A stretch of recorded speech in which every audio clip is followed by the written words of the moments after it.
Baik, Bapak Ibu semuanya, malam hari ini kita akan kedatangan seorang tamu spesial, sebuah leadership training yang akan menceritakan ada harga yang harus dibayar untuk sebuah kesuksesan. Beliau adalah seorang mantan kondektur bis yang memiliki latar belakang yang sangat kekurangan, tetapi melalui bisnis ini sudah berhasil membuktikan bahwa 3i Network sanggup merubah kehidupan seseorang. Saat ini, beliau sudah mencapai posisi Crown Agency, bahkan peringkat Double Crown Agency, dan baru saja pulang dari acara golfnya bersama dengan teman-temannya yang lain. Nah, Bapak Ibu semuanya, langsung saja kita sambut pengisi acara Leadership Training malam hari ini, Bapak Afrial Tabrani. Selamat malam, Pak Afrial.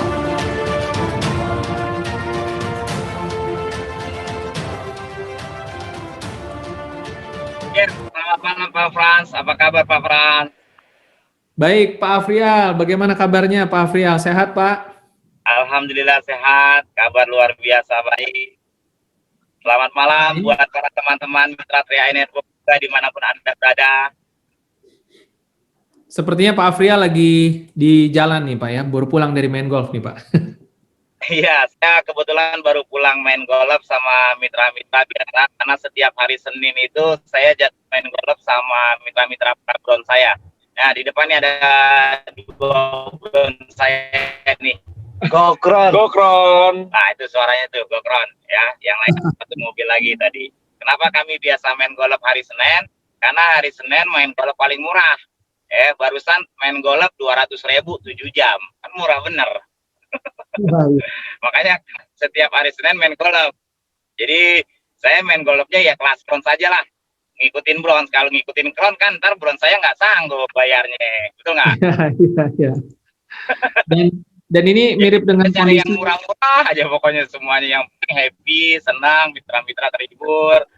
Dan di situ kan saya juga bisa memberikan ilmu kepada leader-leader saya ya secara non formal gitu Pak Pras. Jadi saya jadikan itu sebagai sebuah budaya gitu. Siap. Pasti seru banget ya, acara-acara santai seperti golf tapi tetap bisa membangun bisnis nih sambil have fun, tetap bisnis bisa jalan. Mantap. Ya, alhamdulillah. Oke, baik.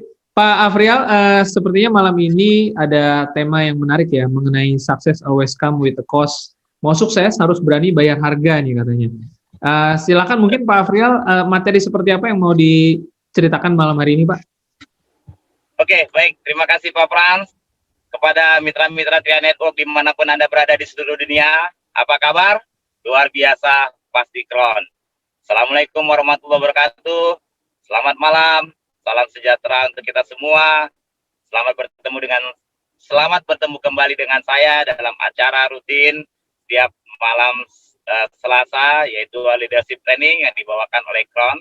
Dan hari ini Leadership Training bersama saya, Afrial Tabrani. Ya, semoga teman-teman semua dalam keadaan sehat walafiat, bahagia. Karena untuk sukses butuh hati yang bahagia Bapak Ibu sekalian ya. Makanya saya mencari hobi ya, bermain golf pria kelas kerupuk putih kalau kata mitra saya ya. Karena main golfnya makanya di lapangan, nggak di restoran. Bawa nasi bungkus, pakai tikar, pakai telur asin, kerupuk putih kita makan bareng. Jadi kayak piknik. Ya.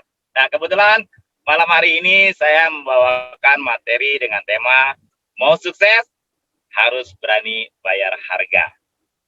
Nah, Bapak Ibu sekalian, seperti Anda lihat hari ini saya live Zoom ini, saya di mobil Velfire saya, di mobil emas saya, mobil kebanggaan saya. Kami baru saja selesai main golf dan alhamdulillah kurang lebih sudah 10 bulan ya, masa pandemi saya lewati. 10 bulan, kita tahu pandemi mulai di bulan Maret ya, dan itu membuat aktivitas offline terhenti, dan saya memindahkan seluruh bisnis 3i Network ini ke online ya, tentunya lewat Zoom seperti ini, juga lewat media sosial yang lain, Facebook dan lain sebagainya. Dan alhamdulillah selama 10 bulan ini boleh dikatakan saya tidak pernah mengerjakan bisnis ini secara offline, tidak pernah. Makanya saya sempat stres juga kalau boleh dibilang, karena biasa 6 tahun saya jalankan bisnis 3i, keliling secara offline, tiba-tiba terhenti semua, saya tidak bisa ketemu mitra, mitra tidak bisa ketemu saya. Nah, sampai akhirnya ada online, pun belum bisa memuaskan rasa hati saya, karena saya biasa main offline dan bersilaturahmi. Akhirnya saya cari hobi ya untuk mengisi kegiatan. Jadi bayangin, nggak punya kegiatan, tetapi uang mengalir luar biasa. Uang mengalir luar biasa ke rekening saya. Alhamdulillah, bonus makin naik, bukan makin turun. Jadi saya di satu sisi bisnis 3i Network ini ya, jadi kalau Anda mau lihat sebuah kekuatan bisnis itu, lihatlah jangan cuma pas baru-baru bisnis itu memulai, tapi lihatlah di mana ketika ada ujian besar, apakah bisnis itu masih bisa bertahan.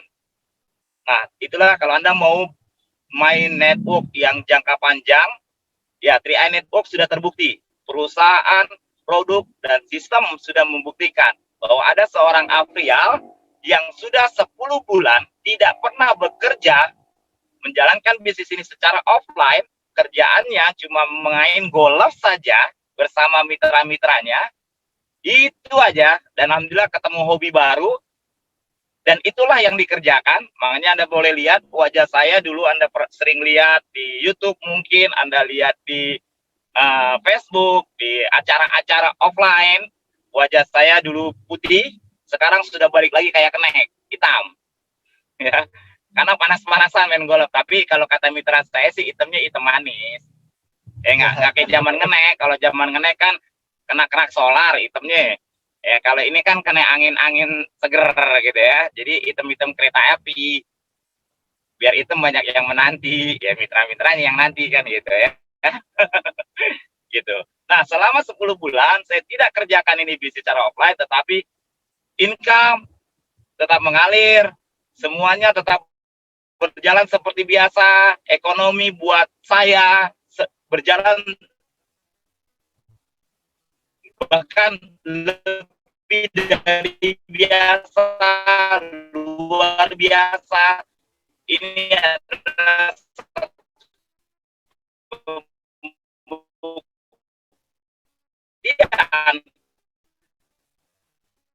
bukan karena hebatnya saya, tetapi hebatnya sistem bisnis yang ditepuk tangan dan para manajemen CAR.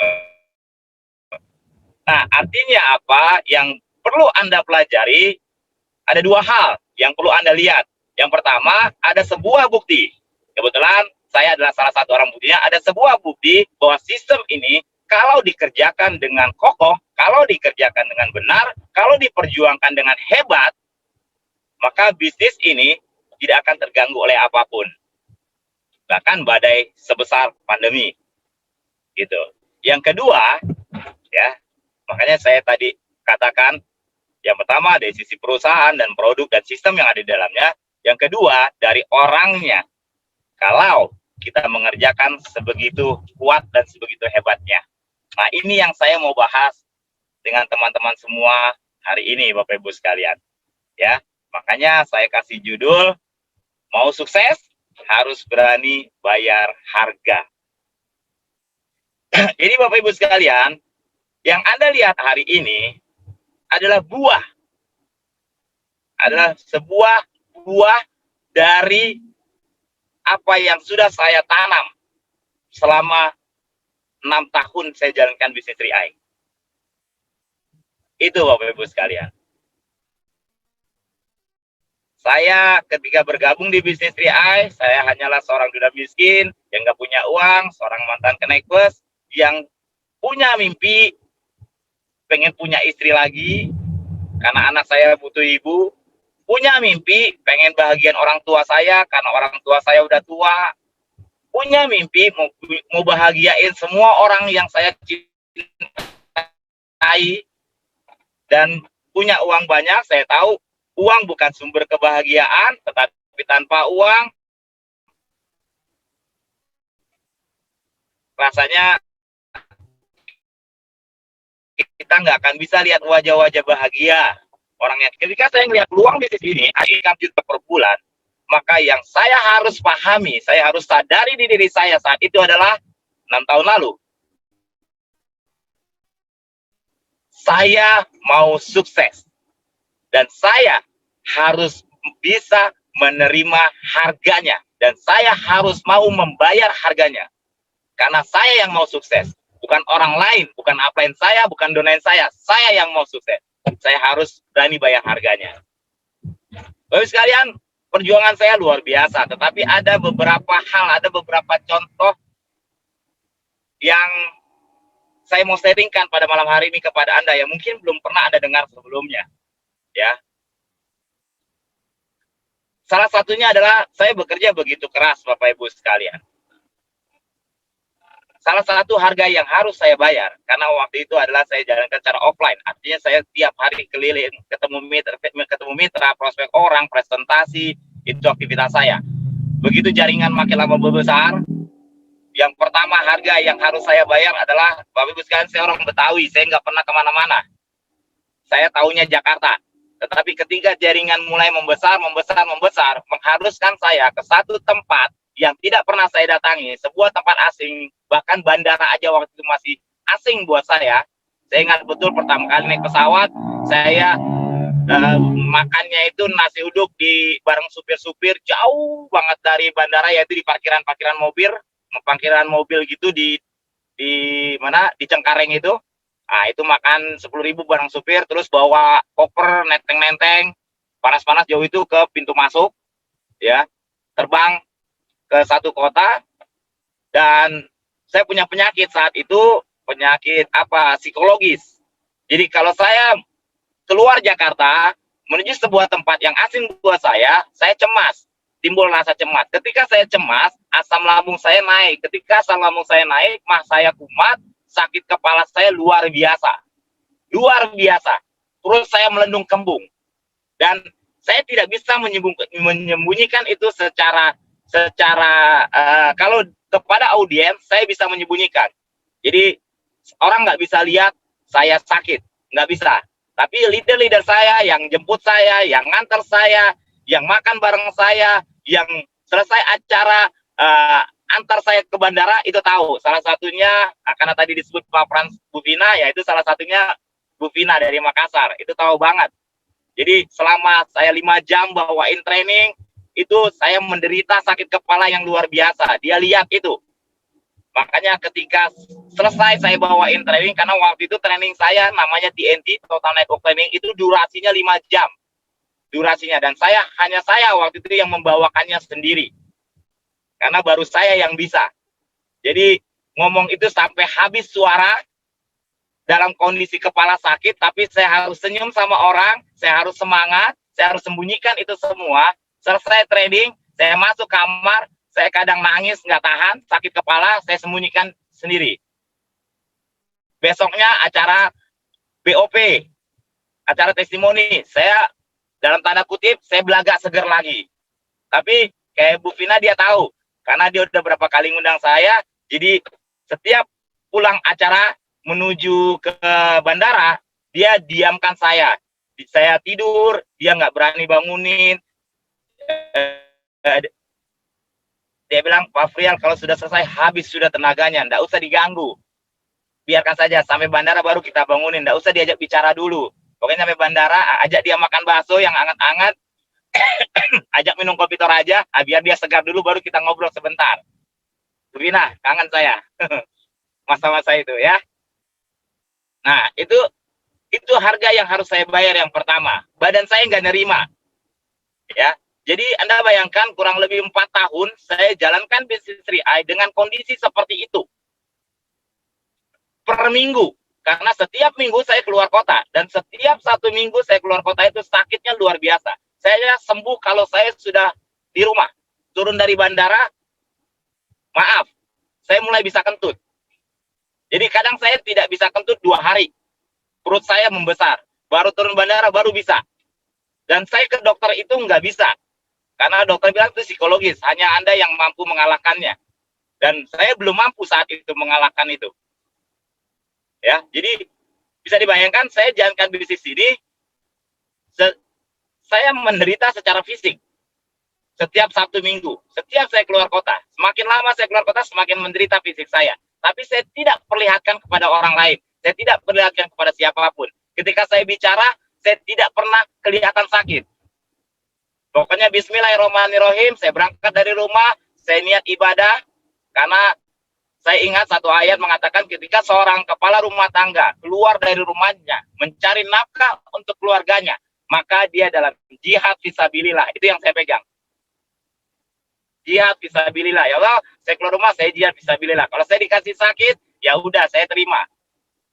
Saya memiliki kesadaran itu. Itu kesadaran pertama. Kesadaran saya yang kedua, orang sudah ngundang saya jauh-jauh. Orang sudah menanti saya berbulan-bulan untuk mengundang saya. Masa saya mengecewakan mereka dengan mengatakan, maaf saya sakit, saya nggak bisa ngomong, saya diam aja ya, duduk, kemudian saya senyum sama mitra, atau kasih tepuk tangan, kasih hai, udah saya turun panggung, nggak mungkin. Ya, saya nggak mau mengecewakan orang, prinsipnya. Ya, jadi saya lakukan itu. Saya berusaha bergembira, walaupun selesai masuk hotel, saya nangis, saya guling-gulingan, karena nggak tahan sakit kepalanya, paling kadang saya minum Panadol 2, kayak gitu. Dan tidak banyak orang tahu. Itu yang saya lakukan selama 4 tahun kurang lebih.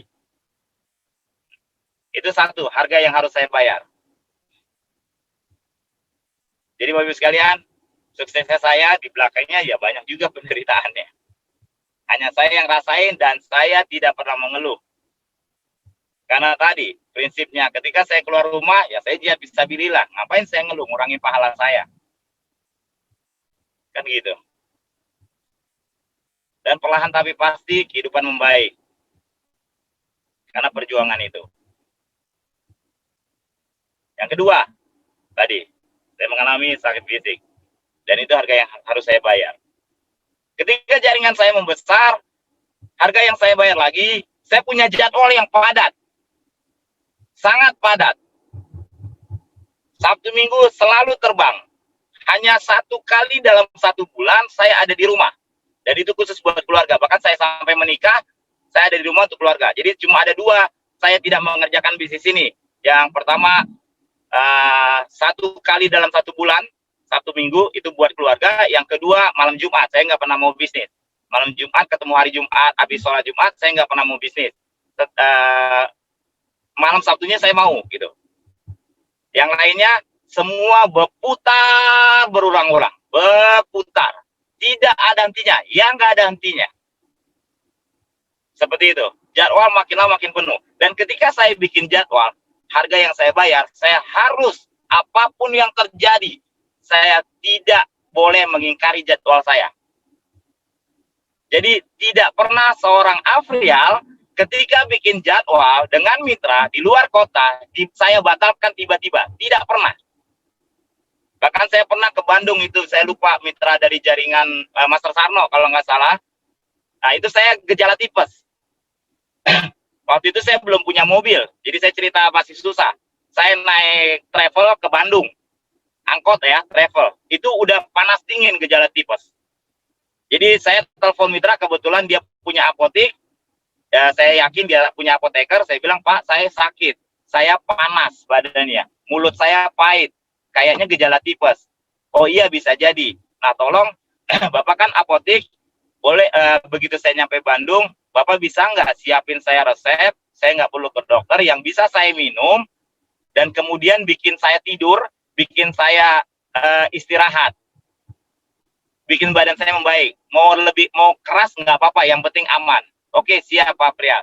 Saya nyampe Bandung, dia kasih obatnya, saya berangkat sama dia naik kereta. Setelah naik angkot itu dari Jakarta saya naik angkot sampai Bandung, naik travel. Dari Bandung kami naik kereta ke Bojonegoro, Jawa Timur. Ya, dari situ dalam kondisi panas. Akhirnya saya minum obatnya. Apa yang terjadi? Karena mungkin keras sekali obatnya, saya bangun-bangun itu kurang lebih 12 jam lebih saya tidur di kereta. Tapi bangun udah mendingan. Bangun pagi-pagi, ya tidurnya di kereta, langsung acara. Selesai acara, saya langsung pulang. Jadi selesai acara malamnya, kita langsung lagi naik kereta, panas dingin lagi, dihantam lagi obat, balik lagi ke Bandung jam 5 subuh, nunggu di emperan karena belum ada angkot travel untuk ke Jakarta dalam kondisi panas dingin. Dan balik lagi ke Jakarta, teler saya ada ke dokter, 3 hari kemudian, baik lagi, ada jadwal lagi, berangkat. Nah itu harga yang harus saya bayar. Jadi saya tidak pernah mengingkari jadwal, tidak pernah membatalkan jadwal. Bahkan yang lebih sedih lagi, harga yang harus saya bayar, ada 3 keluarga saya, keluarga dekat saya, orang dekat saya, keluarga yang saya cintai, yang meninggal dunia, dan saya tidak hadir. Saya tidak bisa ngadirin. Itu saya sedih sekali. Mohon maaf kalau saya agak haru kalau urusan gini. Karena ada 3 keluarga dekat saya, uak saya yang dekat dengan saya, juga bukan cuma keluarga dekat, orangnya juga dekat, tapi saya tidak bisa menghadiri. Ada 3 orang. Karena saya ada di luar kota. Ketika meninggal, saya tidak bisa batalkan. Saya sudah berangkat, karena saking padatnya jadwal saya. Seperti itu Bapak Ibu sekalian. Ada 3 orang di keluarga. Jadi, ya, kalau Anda mau sukses, Anda harus bayar harga. Semakin besar sukses yang Anda inginkan, semakin banyak harga yang harus Anda bayar. Itu yang saya pahami. Dan itu yang saya sadari. Dan untuk bisa seperti itu, Anda harus punya kesadaran. Kesadaran bahwa ini bisnis Anda sendiri. Kesadaran bahwa ini mimpi Anda sendiri. Kesadaran bahwa yang semua yang Anda perjuangkan layak untuk diperjuangkan dan dinikmati oleh keluarga Anda. Dan kesadaran memiliki rasa syukur dalam setiap keadaan apapun. Karena untuk menuju itu, semakin tinggi, semakin besar ujian Anda. Saya buka-bukaan saja. Semakin tinggi pohon, semakin banyak angin yang menerpa. Jadi Anda harus berani bayar harga. Apakah bisnis ini susah? Enggak. Bisnis ini enggak susah. Karena udah banyak contoh orang suksesnya. Yang susah adalah kemauan, keberanian, keinginan untuk bayar harganya. Itu yang susah. Yaitu diri Anda sendiri. Saya berani terima itu. Karena banyak sekali orang gagal di bisnis ini. Bukan bisnisnya, Bapak Ibu sekalian. Bukan bisnisnya. Bisnisnya berjalan terus sampai hari ini. 6 tahun Pria Network. Hampir 7 tahun Pria Network. Besok Januari 7 tahun. Kita berjalan sudah 7 tahun. Nggak perlu diragukan lagi. Tapi banyak orang gagal dan berhenti karena tidak berani bayar harganya. Ketika ada kesulitan datang, mulai menyalahkan orang lain. Itu penyakit di bisnis ini. Itu penyakit yang umum di bisnis ini. Ya. Ketika keadaan baik, dia membanggakan dirinya. Oh, ini hasil saya, ini kerja saya, dipuji sana, dipuji dona, dipuji upline segala macam. Oh, ini hasil dia. Ketika keadaan tidak baik, oh mulai dia tuding upline-nya, dia tuding downline-nya, dia tuding cross line-nya. Oh, ini salah ini karena begini, ini karena begitu. Bapak sekalian, hilangkan mental itu, Bapak sekalian. Apakah saya tidak pernah dalam kondisi tidak baik dengan upline saya? Contoh, pernah. Tapi pernah saya nyalain? Enggak. Apakah saya tidak pernah dalam kondisi tidak baik dengan perusahaan? Pernah, bahkan sering di awal-awal. Karena masalah administrasi, sering. Masalah formulir, sering kondisinya jadi nggak baik. Tapi apakah pernah saya mengeluh menyalahkan perusahaan? Tidak pernah. Yang ada adalah kesadaran bahwa semua ini adalah proses, semua ini harga yang harus saya bayar. Apakah saya pernah menyalahkan crossline saya? Tidak. Saya akrab dengan semua crossline saya, dengan Crown. Dengan Crownnya saya pada Crown Asyang, saya pernah diundang makan sama Crown Asyang ketika saya ke Surabaya. Sama Crown Dani Johan. Kita suka makan. Tapi saya tidak pernah menyalahkan siapapun, menyalahkan mereka, ngurusin juga enggak, nyalain juga enggak. Kami memiliki kesadaran sama-sama bahwa ini bisnis saya, ini bisnis Anda, kita punya pagar masing-masing, kita saling menghormati. Itu Bapak sekalian. Dan alhamdulillah, ketika semua saya bayar harga itu, dengan cucuran keringat, dengan cucuran air mata, dengan hati yang istilah orang Jawa bilang nelongso. Dan saya terima itu dengan rasa syukur, dan tidak pernah mengeluh. Perlahan tapi pasti Tuhan naikkan derajat saya. Derajat dari orang yang tidak punya apa-apa jadi punya apa-apa.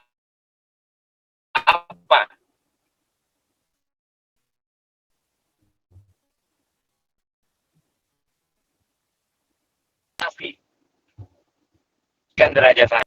Ketika muncul lagi ujian ini, ketika masa pandemi, saya berdoa, ya Allah, beri saya kekuatan untuk bisa merubah apa-apa yang memang kau izinkan untuk saya rubah. Beri saya kesabaran, ketabahan untuk bisa menerima apa-apa yang memang kau belum izinkan untuk saya rubah. Saya nggak bisa ngerubah pandemi ini.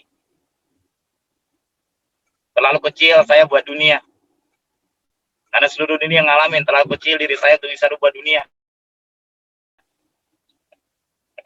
Ya izinkan yang kecil saya bisa bertahan. Izinkan saya untuk merubah apa-apa yang bisa saya rubah. Alhamdulillah Bapak Ibu sekalian. Genap 10 bulan. Dan ya bulan depan, Januari, Februari, mungkin hampir 1 tahun. Saya tetap memetik buah yang sudah saya tanam. Alhamdulillah. Puji Tuhan, puji syukur kepada Yang Maha Kuasa. Jadi demikian Bapak Ibu sekalian. Singkat saja yang bisa saya sampaikan. Pahami, hayati kata-kata yang saya lontarkan kepada Anda sedikit. Tapi kalau Anda bisa praktekkan buat diri Anda sendiri, insya Allah Tuhan pun akan naikkan derajat Anda jika Anda mau memantaskan diri terus-menerus. Demikian paparan yang bisa saya sampaikan. Silakan kalau ada yang ingin bertanya. Terima kasih. Oke, baik. Luar biasa. Teman-teman semuanya, para agent Tria Network dimanapun berada, mungkin Bapak Ibu bisa meresapi sejenak apa yang sudah disampaikan oleh Crown Agency kita ya, Pak Afrial Tabrani, yang tentunya sangat menginspirasi dan memberikan semangat ya. Mungkin banyak sekali hal-hal perenungan di dalamnya ya. Dan kita masih punya waktu kurang lebih setengah jam ke depan bagi teman-teman yang ingin bertanya langsung dengan Pak Afrial. Diperkenankan untuk menyampaikan pertanyaannya melalui chat room. Anda bisa masuk ke chat room ya, kemudian sebutkan kota tinggal dan nama dan apa yang ingin ditanyakan langsung. Ya, tentunya kesempatan untuk bertemu Pak Afrial juga terbatas ya, hanya dengan kesempatan online ini teman-teman dari manapun berada bisa langsung ya bercakap-cakap seperti itu ya, untuk tanya jawab tentunya seputar tema kita malam hari ini, sukses memerlukan harga untuk dibayar ya. Silakan Bapak Ibu semuanya, apakah ada yang ingin bertanya ya? Tadi saya melihat banyak komentar-komentar positif ya tentang apa yang disampaikan Pak Afrial. Banyak yang setuju begitu ya. Tapi barangkali ada yang ingin bertanya langsung, Bapak Ibu siapa? Boleh langsung tuliskan nama, kota tinggal, dan pertanyaannya ya.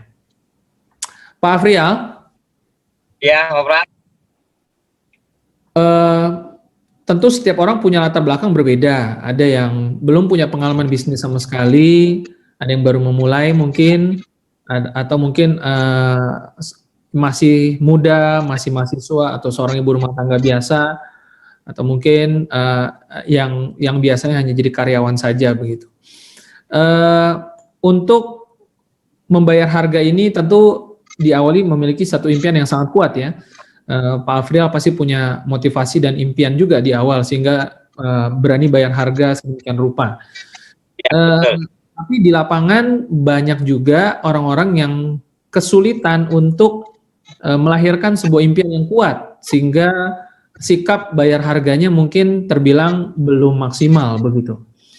Bagaimana tipsnya agar bisa melahirkan impian yang kuat, agar bisa memiliki sikap bayar harga yang kuat juga, Pak Afrial? Jadi sebetulnya mudah, Pak Pras. Mudah juga teman-teman semua. Kalau hari ini hidup Anda susah, hari ini hidup Anda miskin, hari ini hidup Anda tidak enak, menurut saya itu sudah cukup jadikan alasan buat Anda untuk punya impian agar hidup enak. Jangan tunggu lebih miskin lagi untuk kita punya impian lebih tinggi lagi gitu. Ya, jadi, halo, suara saya kedengaran? Ya, kedengaran Pak. Oke, jadi Bapak Ibu sekalian, segala hal yang tidak enak dalam hidup Anda, itu yang harus Anda jadikan bahan bakar untuk punya impian lebih tinggi. Jangan malah itu jadikan keterbatasan, jadikan alasan. Banyak orang itu menjadikan itu alasan, menjadikan itu keterbatasan. Saya mau sukses, tapi saya nggak bisa ngomong. Justru karena Anda nggak bisa ngomong, Anda harus ikut bisnis ini. Kenapa? Banyak orang terngomong, Anda tinggal belajar sama mereka. Nah, pemikiran harus begitu. Saya tidak bisa presentasi. Justru karena Anda tidak bisa presentasi, ikut bisnis ini enak. Kenapa? Ada leader Anda di awal yang mempresentasikan untuk Anda. Pak, saya miskin. Ya justru kalau miskin, ya jalankan bisnis ini agar kita punya uang banyak. Pak, saya nggak punya waktu. Justru jalankan bisnis ini agar punya waktu buat keluarga. Jadi, jadikan semua hal-hal yang tidak enak dalam hidup Anda itu sebagai alasan Anda untuk membuat impian Anda lebih baik.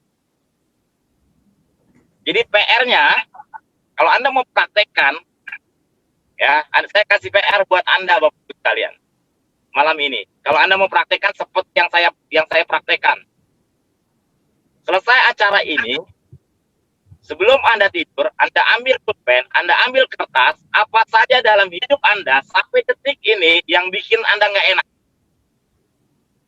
Anda boleh tulis itu semua. Waktu saya baru mulai bisnis AI, tahukah Anda, saya tidak punya kasur, saya tidur di karpet yang tebalnya itu kayak, kalau kata teman saya yang suka nginap, dia bilang kasur kayak tebalnya kayak lidah kucing, tipis bener. Itu waktu saya baru mulai PI. Dan itu saya tulis, saya pengen punya kasur empuk bener. Itu kan impian, nggak apa-apa dong, sah aja. Kan impian nggak langsung juga gede gitu. Ya impian depan mata dulu. Oh, saya nggak enak tidurnya. Impian saya pengen punya kasur gede. Saya rumahnya di gang. Impian saya pengen rumah di komplek. Jadi saya bikin 2 bagan. Hal yang tidak enak apa semua tulis. Bagian impiannya apa. Selesai itu kasih tahu keluarga Anda. Saya kasih tahu semua. Jadi ketika ada hal nggak enak, Anda nggak menyalahkan orang lain. Anda nggak menyalahkan keadaan. Anda nggak nyalahin bisnis. Anda nyalahin diri Anda sendiri. Kan gue punya cita-cita. Gue punya impian. Impian gue udah gue bacain ke semua keluarga gue. Kalau gue nyerah, gimana dong impian ini? Wih, itu manjur banget Bapak Ibu sekalian. Tokcer banget. Jadi mau nggak mau saya memaksa diri saya melakukan gitu. Jadi saya pegang erat itu impian. Karena impian itu juga dipegang erat oleh orang-orang di sekitar saya.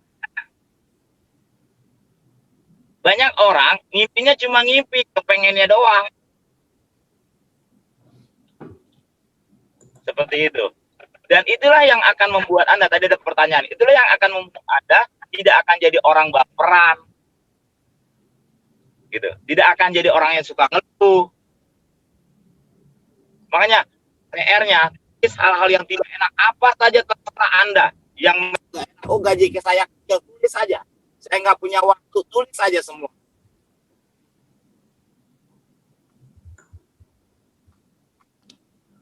Halo? Halo jadinya. Sempat terputus tapi sudah tersambung kembali Pak Afrial. Ya. Nah, jadi itu yang akan jadi bahan bakar. Saya mempraktekkan itu. Jadi baper itu karena impian yang nggak kuat. Kalau impiannya kuat, Anda nggak akan baper kok. Ketika ditolak orang, ya nggak apa-apa. Tuh, ini bisnis resikonya emang ditolak. Gitu aja. Jangankan ikut bisnis yang lain juga ditolak. Dilecehin orang. Ya, waktu itu saya mikir, dilecehin orang. Bilang, kagak ikut bisnis ini, hidup gue juga dilecehin orang. Diomongin orang. Kan gitu. Jadi saya berbalik lagi ke sisi, ya ini kan susah. Ya nggak apa-apa, susah gue jalanin. Kalau susah gue jalanin, ada harapan jadi mudah. Kenapa? Tuh nggak ikut bisnis ini, hidup gue lebih susah. Dan nggak ada harapan buat punya income 300 juta per bulan. Jadi Bapak sekalian, ketika impian list Anda buat dan menuju ke sana, akhirnya perlahan tapi pasti, ketika Anda mempunyai kesadaran seperti itu, impian itu akan jadi mengkristal di diri Anda. Dan itu di habit Anda, akhirnya jadi kebiasaan dan jadi karakter Anda. Ketika Anda punya impian, punya sesuatu cita-cita, Anda pasti berani bayar harga. Itu udah otomatis. Dia kayak download on your mind, on your body gitu. Saya kasih contoh aja. Ketika saya menyukai golf, istri saya cuma bilang gini, sayang, beneran suka golf? Iya. Ya udah, sayang harus mau hitam.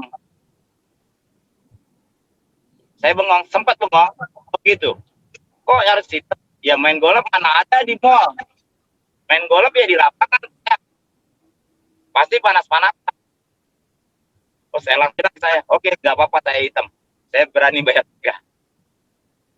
Yang penting saya melakukan apa yang saya sukai. Dan saya mau berjuang prosesnya.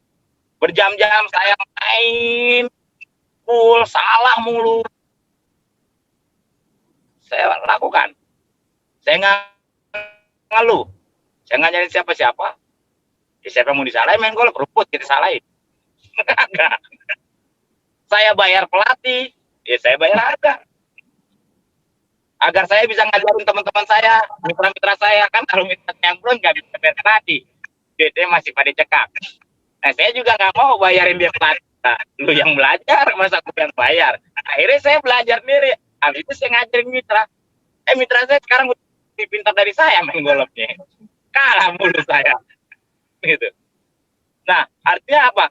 Ketika saya melakukan sebuah kebiasaan, menurut impian, harus berani bayar harga atas impian itu, saya bisa lakukan itu dalam bidang apapun.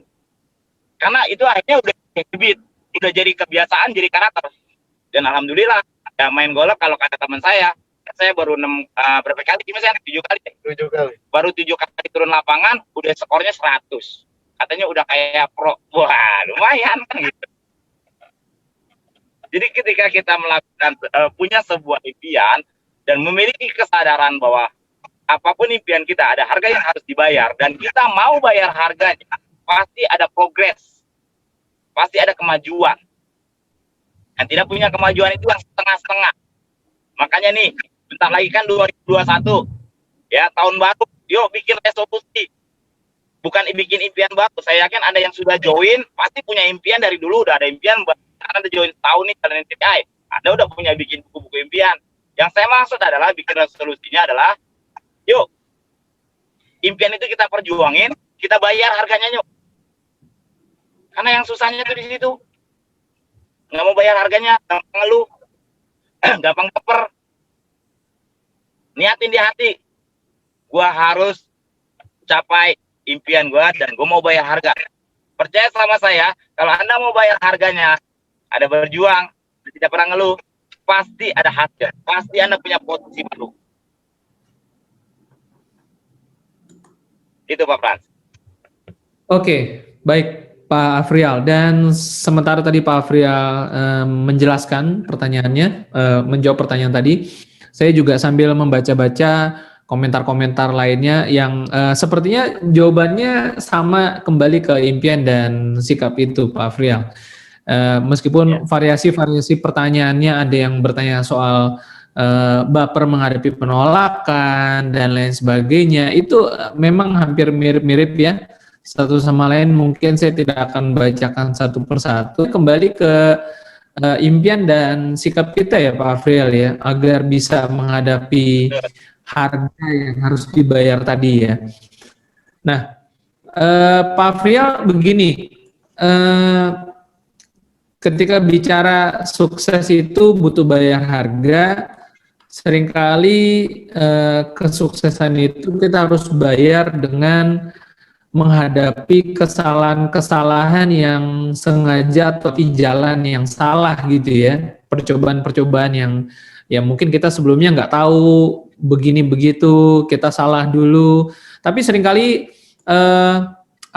orang takut salah begitu Pak Afrial, takut berbuat salah atau mungkin juga takut berbuat gagal atau takut ditolak begitu. Nah, bagaimana sikap kita yang tepat dalam melihat sudut pandang kesalahan yang memang harus kita alami dulu sebelum kita mencapai kesuksesan sesuai dengan harga yang harus dibayar begitu Pak Afrial? Ya, saya kasih tips paling gampang aja ya, dan ini berhasil buat saya. Ketika Anda baru mulai bisnis ini, Anda jangan punya pikiran idealis bahwa semua orang akan punya Anda. Ingat ya, jangan pernah punya pikiran idealis, karena bikin Anda pikiran idealis seperti itu yang bikin Anda kecewa. Jadi ketika ditolak kecewa, gitu ya. Nah, jadi caranya gini. Saya waktu awal, pokoknya 2 bulan pertama saya anggap latihan. Sama orang mau olahraga, mau bisa kan latihan. Jadi semua orang yang saya prospek saya anggap latihan. Jadi kalau dia tolak saya dalam hati gini, sih nggak ngomong sama orang ya, saya dalam hati aja. Lu kan buat latihan gue, nggak apa-apa gue ditolak, tunggu latihan. Itu aja, kan jadi nyengir, kita jadi ketawa. Paham mindsetnya ya teman-teman semua ya? Gitu.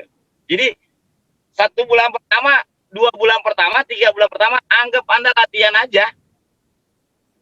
Toh percaya sama saya dalam latihan, pasti ada juga yang closing, nggak semuanya kalah. Tapi mindset itu udah latihan gitu.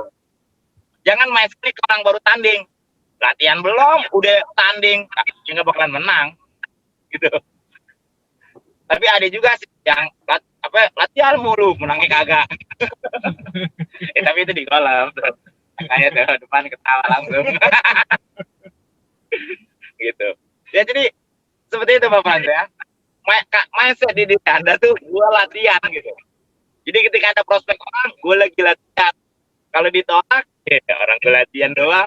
Tapi jangan ngomong sama calon prospek Anda. Begitu ditolak, aku nggak mau ikut. Nggak apa-apa, itu kan latihan gue. Gitu. Kan nggak mungkin, kita marah. Oke. Seperti itu. Baik Pak Afrial, ini ada pertanyaan dari Ibu Trisni dari Serpong.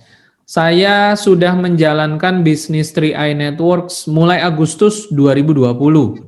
Saya sudah membuat goal yang terukur, sekarang sedang mengejar tim agency di Januari 2021.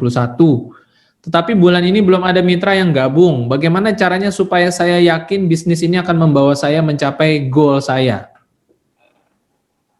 Bapak Ibu sekalian, keyakinan itu ada 2 tingkatan buat saya. Ya. Pertama, keyakinan karena hasil. Yang kedua, keyakinan tak peduli dengan hasil. Nah, kalau Anda mau mencapai tingkat yang lebih tinggi dalam kehidupan Anda, secara ekonomi, secara materi dan spiritual, saran saya, jangan pernah Anda punya keyakinan berdasarkan hasilnya duluan. Itu tips dari saya. Contoh, wah, ketika Anda jalankan bisnis ini, tiba-tiba Anda punya goal setting 3 bulan harus Anda capai. Wih, Anda dalam hati bilang, saya yakin saya bisa sukses. Tapi ketika turun lagi atau tidak ada yang gabung, aduh, gue gimana ya? Ingat hukum ini, Bapak sekalian. Kenapa saya berani ngomong gini? Kenapa saya bisa ngomong gini? Dalam agama ada kalimat gini.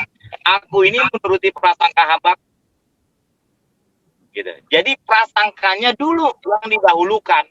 Keyakinannya dulu didahulukan. Jangan yakin berdasarkan hasil. Nah, saya tuh orangnya kayak gitu. Saya yakinnya dulu. Bahkan saking yakinnya, di Kimers, di grup saya itu punya bercandaan begini. Kimers mah yang penting sombongnya duluan. Kan? Bercandanya gitu. Pokoknya sombongnya dulu, maksudnya yakinnya dulu, urusan belakangan. Jadi itu udah jadi habit. Udah jadi mesin karakter ibaratnya. Nah, jadi kalau Anda mau naik level, Anda harus sampai tahap yakin yang kedua, jangan yang pertama, jangan by hasil gitu. Kalau dengan hasil, maka keyakinan Anda turun naik. Dan lebih parahnya ketika turun, akhirnya nggak naik-naik. Karena Anda nggak punya motivasi meyakinkan diri Anda lagi, Anda bisa. Tapi kalau keyakinannya bukan dengan hasil, tapi yakin duluan, belakangan dikerjakan, ketika turun, nggak apa-apa. Hidup juga turun naik, ya di bawah santai aja. Lama-lama kan naik lagi. Apakah saya tidak pernah mengalami naik jaringan? Sering. Turun omset? Sering. Bahkan, contoh lagi, saya kasih tahu, bukan lagi, harga yang harus saya bayar. Karena harga yang harus saya, ini kan temanya harga yang harus dibayar. Ada bayar lewat perasaan, ditolak orang, saya ditolak orang, dilecehkan orang, dimaki-maki orang. Di awal itu bukan cuma saya sering dibodoh-bodohin, dimaki-maki. Sering. Dimaki-maki mitra, karena polis nggak jadi-jadi, itu sering. Dibegokin gitu, di hati bego gitu sering. Kasih tahu. Nah, itu kan harga yang harus saya bayar, perasaan. Saya telan aja. Kedua, fisik saya, yang tadi saya ceritain. Fisik saya. Nah, yang ketiga, harga yang harus saya bayar secara materi. Jadi, tahu Anda kalau seingat saya, sampai di bulan ke-8 saya tembus posisi gold. Ya, bulan ke-8 saya tembus posisi gold. Bulan ke-7. Tapi tahukah uang seperak pun di rekening saya? Itu harga yang harus saya bayar. Jadi, saya tidak punya tabung.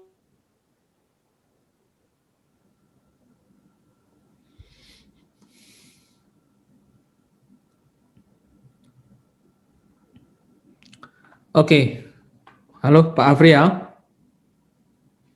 Sepertinya ada kendala sinyal ya. Kenapa begitu? Apakah saya tidak pintar mengelola itu? Biaya operasional.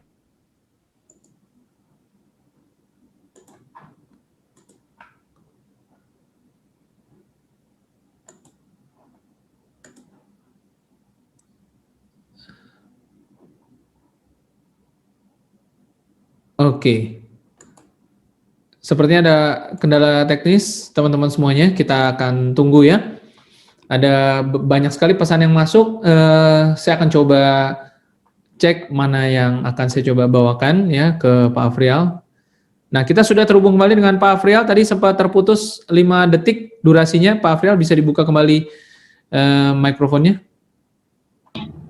Ya, langsung juga gini. Ya. Nah, itu dari sisi materi saya mengalami. Ya. Nah, kalau Anda bayangkan diri saya, Anda sudah bekerja keras, sudah maksimal, bahkan hasilnya sudah ada, tetapi itu cuma kayak air di keran, bukan air di ember. Gimana rasanya? Pasti lebih down dong. Hasilnya ada, begitu air lagi dari sini. dapat bonus lagi, nol lagi di rekening. Gitu Bapak sekalian. Nah, saya tahu, wah ini memantaskan diri saya lebih tinggi. Kalau saya ridho, saya ikhlas dengan hal ini, saya pasti naik rezeki lagi. Nah, saya timbulin lagi keyakinan yang baru.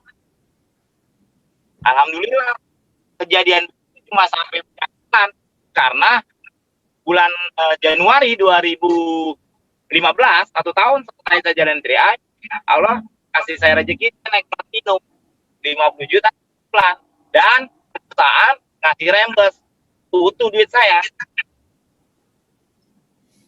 6 bulan kemudian, 8 bulan kemudian, kenal punya duit buat nikah. Istri saya punya modal.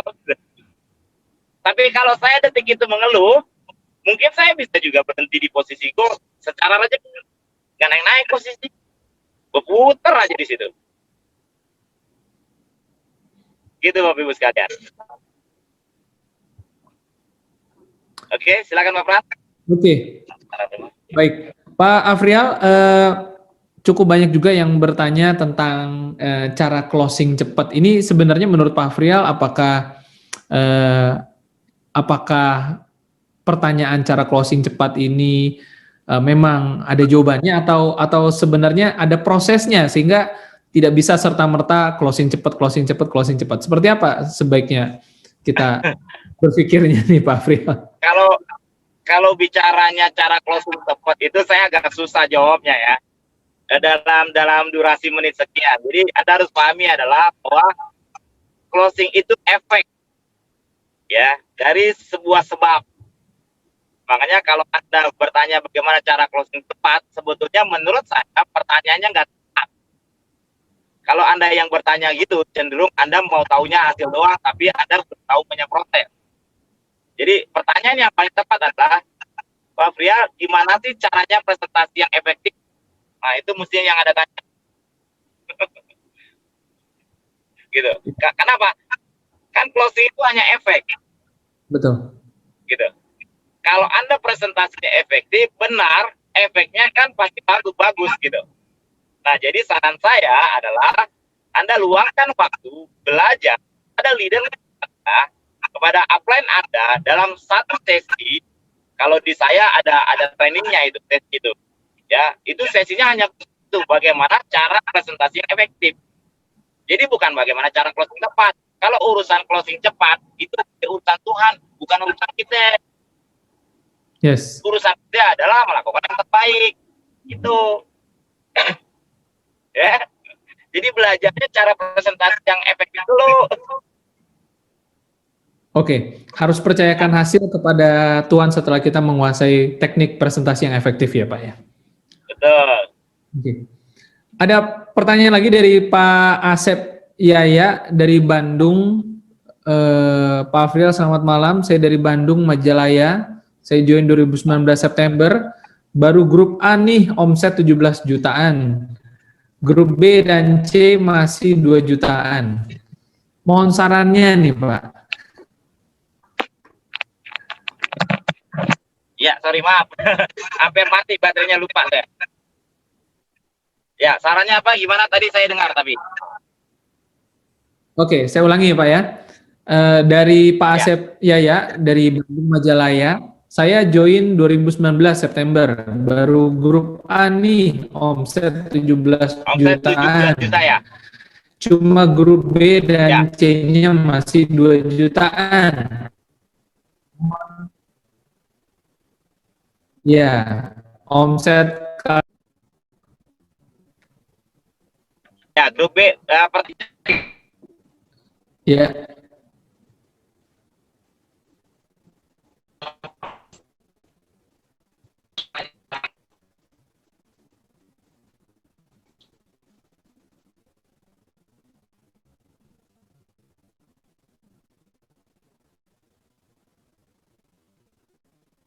Ya, silakan. Gangguan sinyal ya Pak ya.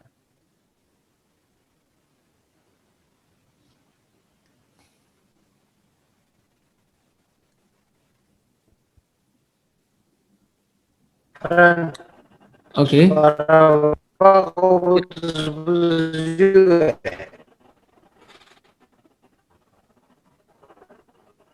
Suaranya Pak Afrial hilang-hilang ya.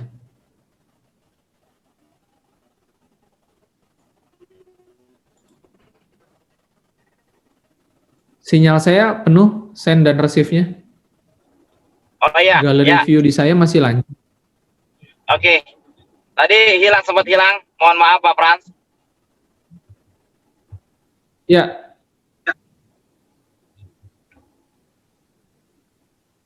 Ini sudah kembali.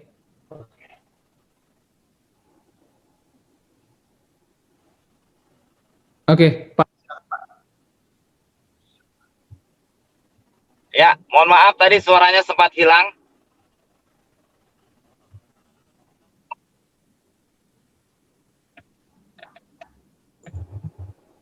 Ya, silakan Pak Afrial. Oke, sudah bisa suaranya? Sudah. Sudah kedengaran? Sudah. Oke, Sudah. kita lanjut ya. Maklum ada kesalahan teknis. Nah, ini harus disyukurin juga. Kesadaran juga. Ya, apa-apa syukurin aja. Benar, ini walaupun ngomongin bercanda, tapi serius loh. Anda pernah nggak ngalamin tiba-tiba mic mati? Gitu? Ya, Anda nanti suatu saat, teman-teman semua, kalau Anda yang main offline ya, Anda naik posisi LA, Anda naik posisi Anda naik posisi silver, nanti ada keadaan di mana ketika mic-nya mati, slide-nya salah. Anda bayangkan ya, kalau Anda tidak punya rasa syukur lewat dan bahwa itu bagian proses, Anda nanti bete, Anda nggak bisa ngomong loh kalau udah bete. Ya, oke. Ya. Ya, saya lanjut ya. Tadi pertanyaannya adalah gimana pertanyaannya? Tadi Apaan? omset grup yang besar 11 jutaan, dan C-nya masih jutaan, Ya. harus bagaimana? Harus bagaimana? Nah, itu udah masuk ranahnya adalah skala prioritas. Skala prioritasnya, ya Anda harus mengerjakan kaki kecil, konsentrasi di sana. Anda konsentrasi di kaki kedua dan ketiga Anda. Buat skala prioritas. Pelan-pelan, contoh, dalam 1 bulan Anda hanya datangi 2-3 kali grup besar. Tapi dalam 1 bulan loh ya, berarti dalam 1 minggu sekali saja. Nah, grup kecil Anda harus datangi 2-3 kali dalam 1 minggu.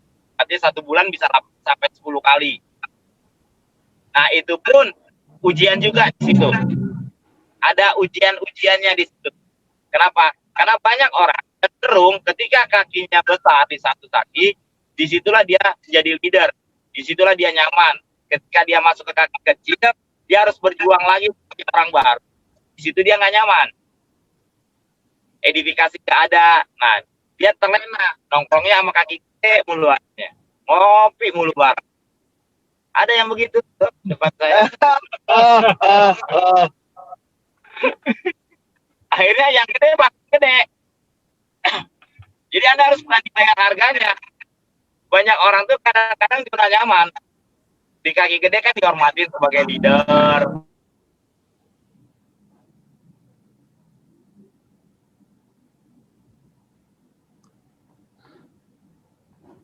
Oke. Sepertinya kembali terputus. Oke, apakah di saya aja atau? Halo? Oh, oke, tersambung lagi. Kenapa saya bisa menjadi double crown? Karena saya sanggup. Bahkan ketika saya crown, saya sanggup menjadi TA di kaki istri saya. Saya sanggup menjadi orang baru di kaki istri saya.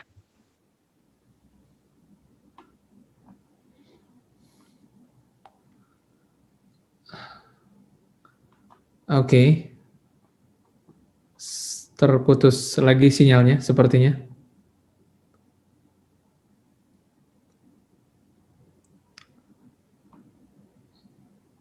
Selamat malam Pak Afrial, apakah masih tersambung? Oke, kita coba ya.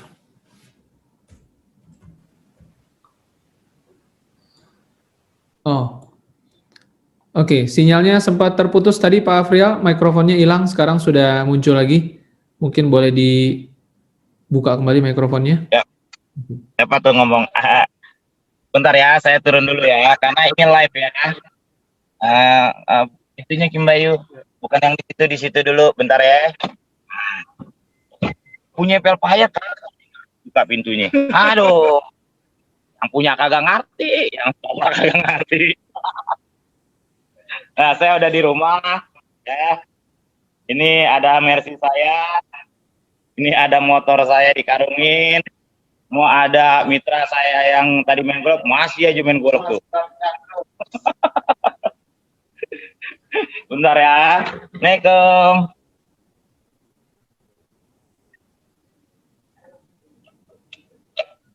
Oke, kita lanjut lagi. Nah, ini rumah saya. Saya jangan kesini. Istri saya nggak pakai jilbab, jangan keluar.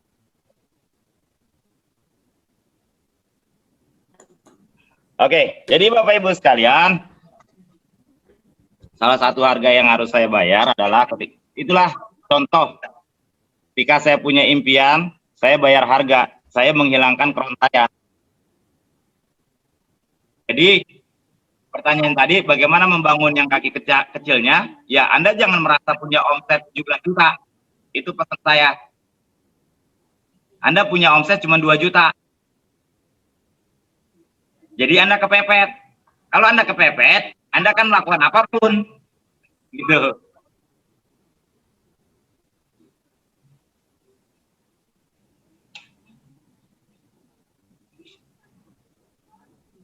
Kira-kira begitu Pak Pran jawabannya. The power of kepepet ya. Jadi harus punya supaya bisa melakukan apapun. Pak Afrial, ini ada pertanyaan menarik dari... Tidak ada kepepet, jangan nyaman-nyaman terus. Oke, baik. Mungkin satu pertanyaan terakhir Pak Afrial sebelum kita akhiri dengan closing statement. Ada pertanyaan dari Ibu Siti Aisyah, terkenal di lingkungan pertemanan atau pergaulan begitu, bahwa pernah gagal di bisnis lama dan akhirnya merasa kesulitan untuk membangun bisnis ini. Tipsnya bagaimana Pak Afrial agar bisa keluar dari bayang-bayang masa lalu nih? Jika ingin keluar dari bayang-bayang masa lalu, maka jangan berhubungan dengan masa lalu. Contoh ya, jangan prospek orang yang dulu pernah Anda prospek di MLMA dan gagal. Udah pasti ditolak. Lu aja dulu kagak jalan. Ini gituin kita. Jadi keluar dari lingkungan itu. Kenalan sama orang baru, jangan takut. Saya main MLM 13 tahun. Sampai 15 tahun. Gagal mulu.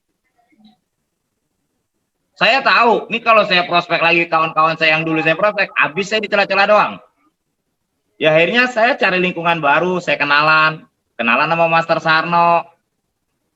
Sekarang jadi Kron, itu kan kenalan baru. Saya prospek Juri Kasmo. Ya itu kan main MLM sama saya cuma sekali. Tapi kan kagak negatif.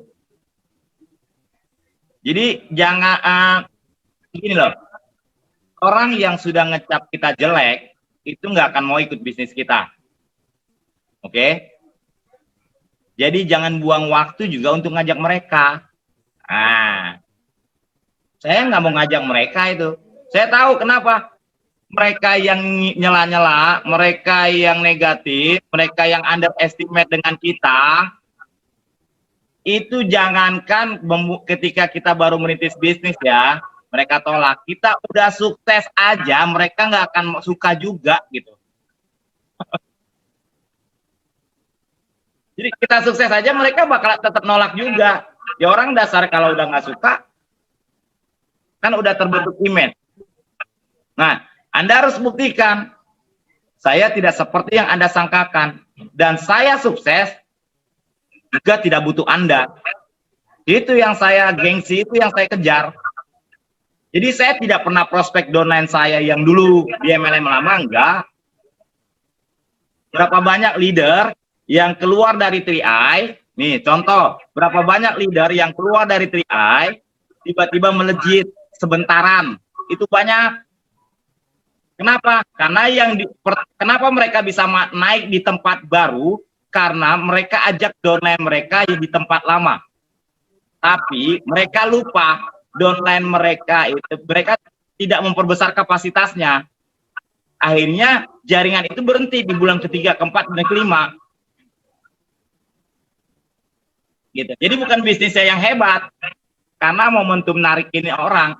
Nah, kita jangan jadi orang kayak gitu. Tantang diri Anda, saya bisa sukses dengan daftar baru, nama baru. Saya bisa sukses dengan lingkungan baru. Yuk nih, tahun baru ini, kita bikin resolusi baru, kita ciptakan suasana baru, kita semangat yang baru, cari lingkungan baru. Sehingga kita bisa punya hasil baru, Bapak Ibu sekalian. Terima kasih Pak Friel atas jawaban atas pertanyaan terakhir. Mungkin kita bisa masuk ke closing statement sebelum kita akhiri durasi kita di malam hari ini, Pak teman-teman Afriel. Semua, closing statementnya. Kita sudah sampai di akhir acara. Saya mohon maaf jika selama acara ada beberapa hal teknis yang mengganggu acara kita, karena memang saya bikin acara ini live agar ya saya juga mau aja, saya nggak terlalu kaku-kaku juga, pengennya agar ilmu saya juga nyampe ke Anda. Karena terus terang saja, kalau Anda bertanya kepada saya secara apa sih rahasia sukses, kalau saya ngejelasinnya terlalu teoritis, maka ilmu saya nggak keluar. Banyak beberapa leader saya yang hari ini titanium, yang hari ini itu suka ngomong kayak gini. Kamu kalau mau dapat ilmunya Pak Friel, yang sekelasnya leader, yang bicaranya di atas bronze, itu udah bukan di kelas training. Kamu ngobrol aja, makan aja, bercanda aja sama master. Nanti juga lama-lama kamu paham. Gitu. Nah itu udah terkenal. Nah saya mohon maaf, saya berusaha mencoba membuat suasana itu di online ini. Itu tujuannya ya. Saya membuat suasana itu di online ini agar apa? Agar ilmu real saya keluar gitu. Buat Anda, bukan cuma buat leader-leader saya. Kalau leader saya udah tahu gitu. Pokoknya kalau mau dapat ilmunya masa, lu nongkrong aja gitu. Bercanda-bercanda aja, ntar nongol dah satu-satu gitu. Ya, nah jadi Bapak Ibu sekalian, dengan tema hari ini, sukses harus bayar harga, itu yang harus Anda miliki kesadaran seperti itu Bapak Ibu sekalian. Ketika Anda memulai bisnis ini dengan kesadaran bahwa impian Anda, kesuksesan Anda, itu ada harganya, dan kesadaran itu kuat di diri Anda, maka Anda akan melakukan bisnis ini walaupun banyak rintangan, walaupun banyak tantangan, walaupun ada hal-hal yang nggak enak, ada hal-hal yang nggak nyaman, Anda akan terus jalankan bisnis ini. Dan Anda itu akan menerima itu dengan rasa syukur, apapun masalahnya. Gitu Bapak Ibu sekalian. Jadikan itu sebagai sebuah prinsip dasar menjadi seorang pengusaha. Karena seorang pengusaha hanya pengusaha yang punya istilah sukses. Ingat. Jadi kalau Anda asing, Anda harus masukkan kalau bawah sadar Anda ulangi, saya pengusaha, saya mau sukses, saya harus berani bayar harga. Karena saya pengusaha.